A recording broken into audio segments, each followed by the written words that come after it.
Welcome to the Deep Dive, where we take complex fields of study and distill them into organized, practical knowledge just for you. Today, we are kicking off our mental software series. We are, and we're plunging right into maybe the biggest question for anyone trying to get good at something.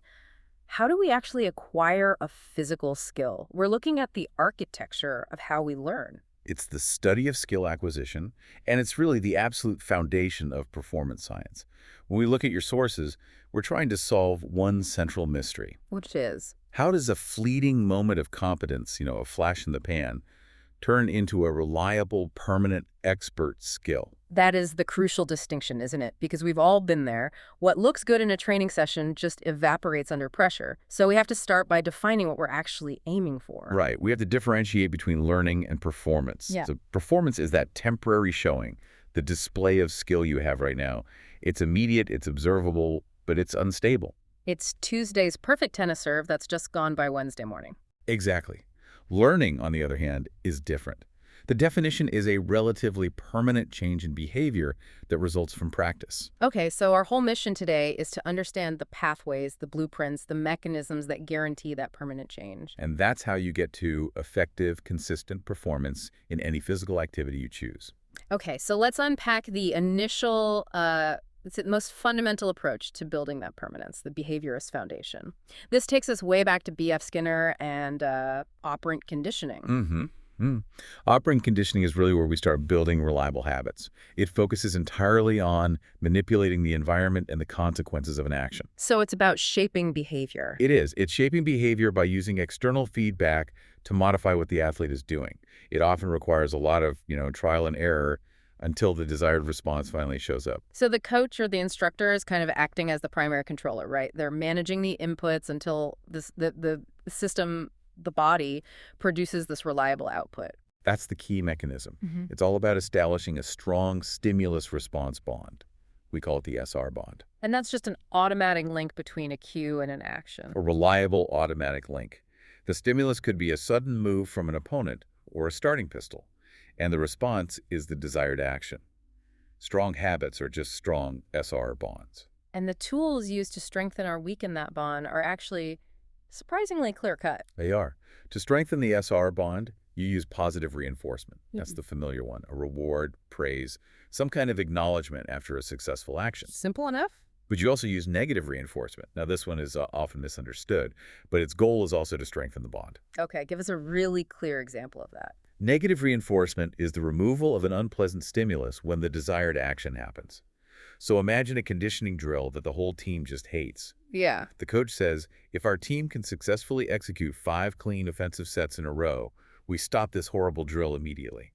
So the unpleasant thing, the drill is taken away because the team did the skill correctly.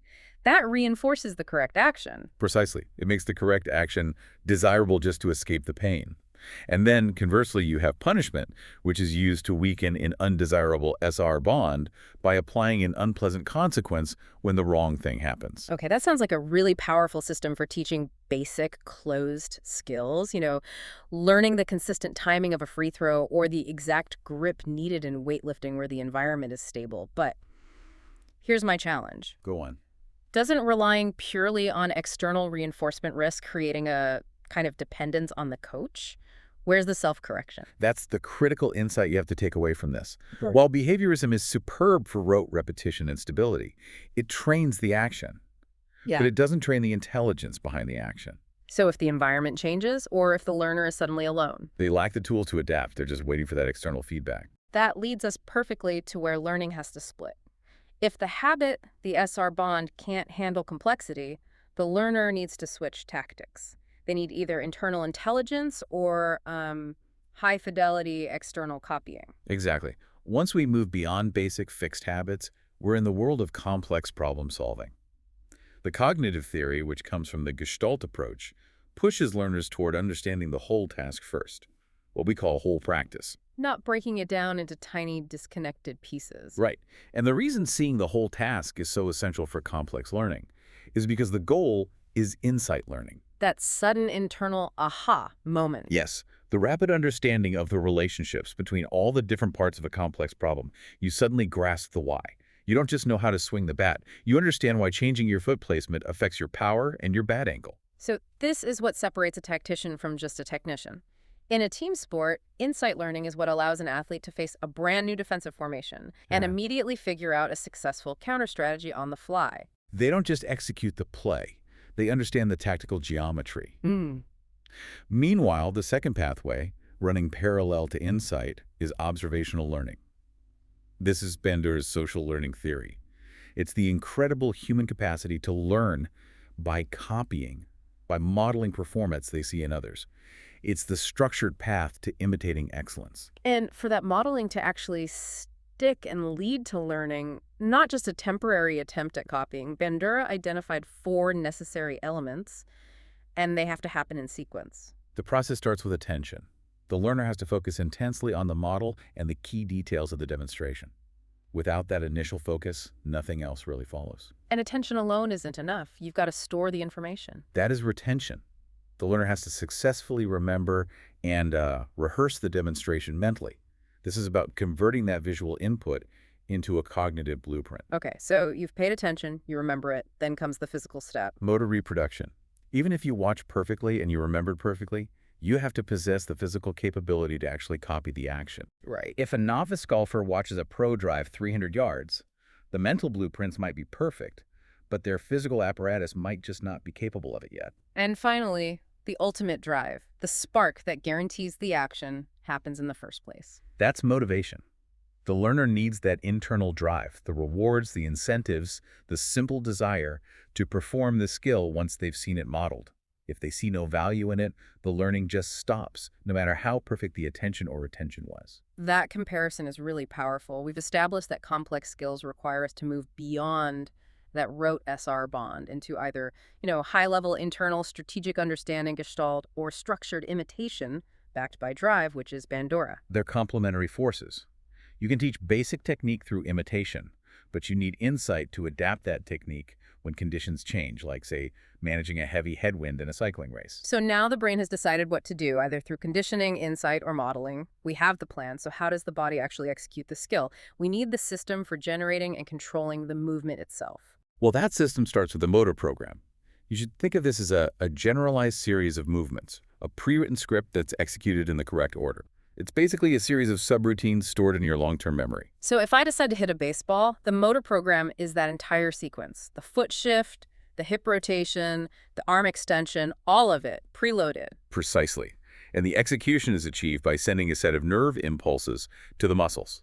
This pre-planned blueprint is absolutely essential for rapid, high-speed, or what we call ballistic actions. So fast that once they start, there's no time for mid-course correction. Right. They are open-loop systems. Start and finish, no looking back. But what about skills that aren't ballistic?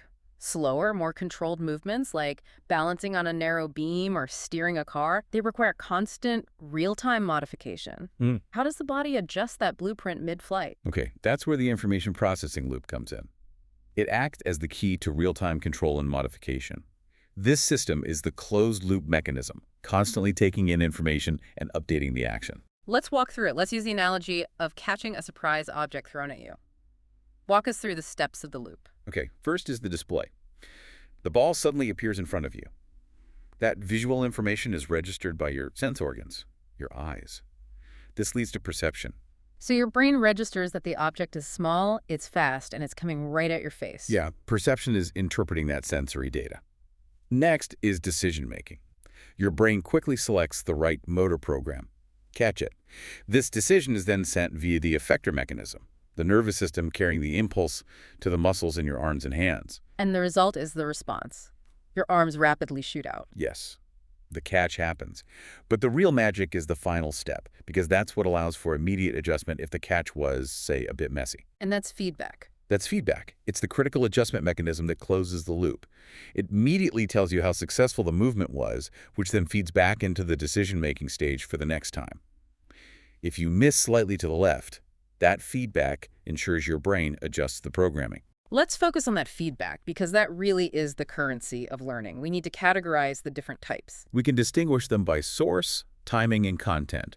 So By source, we have intrinsic feedback. That's the internal feeling, the kinesthetic awareness of how the movement felt in your muscles. And then extrinsic. Extrinsic feedback information from an external source, like a coach telling you to raise your elbow or just looking at the scoreboard. And timing is crucial for different types of skills, right? Absolutely. Terminal feedback is what you get after the action is complete. You finish the jump, then you look at the height you achieved. Concurrent feedback is given during the action itself. This is vital for slow, controlled skills, like feeling your balance shift on a surfboard. Okay, and finally, the content of the feedback. We have knowledge of results, or KR, which is just the outcome. The distance you threw, the score, whether the ball went in, and then knowledge of performance, or KP, which is about the quality of the movement itself. The coach focusing only on the angle of your wrist or the smoothness of your follow-through, regardless of the score. Both are vital, but KP is what drives the refinement of the actual movement script. That makes the whole system clearer. Motor programs are the blueprint, and the information processing loop is the execution and refinement system. But we said earlier, the motor program can't possibly store every single variation needed for every angle and distance. So how does the body learn to adapt the blueprint instead of just rigidly repeating it? That brings us to a really pivotal concept, Schmidt's schema theory. Instead of storing millions of separate fixed movement plans, the body stores a schema, which is a general set of rules. The body learns the relationship between various outcomes and the initial conditions. So it's like learning the rules of grammar, not just memorizing sentences. That's a perfect analogy. When you want to execute a movement, like throwing a medicine ball, the system pulls up the throwing schema. It then uses two key pieces of data to adjust the generalized plan. First, knowledge of initial conditions. The starting posture, the weight of the ball, the distance to the target. Right. And second, knowledge of response specifications, the desired speed and trajectory you need for the outcome. And by constantly practicing and getting feedback, the schema just keeps adjusting those general rules, making the whole system incredibly adaptable. Exactly. That's how we can throw a tennis ball and then immediately throw a beanbag, even though the weight and force are totally different. The motor program is adjusted on the fly by the schema. It's the intelligence that pure behaviorism lacked. That connection really ties all these threads together. We've covered the behaviorist foundation of the SR bond for habits, the cognitive element of internal insight, the social path of external modeling, and then the physical execution blueprint of motor programs, all refined by the feedback loop and the adaptability of schema theory. It really shows that mastering the theory of the mind is as vital as the mechanics of the body.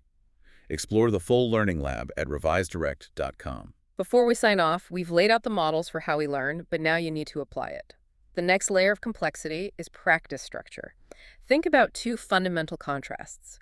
Should you use massed, practice-long, frequent sessions with little rest, or distributed practice? Which is shorter, more spread out sessions with more rest. And should you use fixed practice, repeating the exact same movement every time? Or varied practice, where you're constantly changing the environment and the movement. So here's the challenge for you. If you are training a beginner in Olympic weightlifting, where the focus is pure rote habit, that behavioral approach, which practice structure, mass versus distributed, fixed versus varied, would be most beneficial, and why? And conversely, if you are working with an elite footballer who's developing complex decision-making and adaptation, that cognitive approach, which structure would they need to truly lock in permanent adaptable change? Applying these theories to your own training choices is how you move from knowledge acquisition to real mastery. A perfect challenge for you to take into your next session. That is all the time we have for this deep dive. We look forward to having you back next time.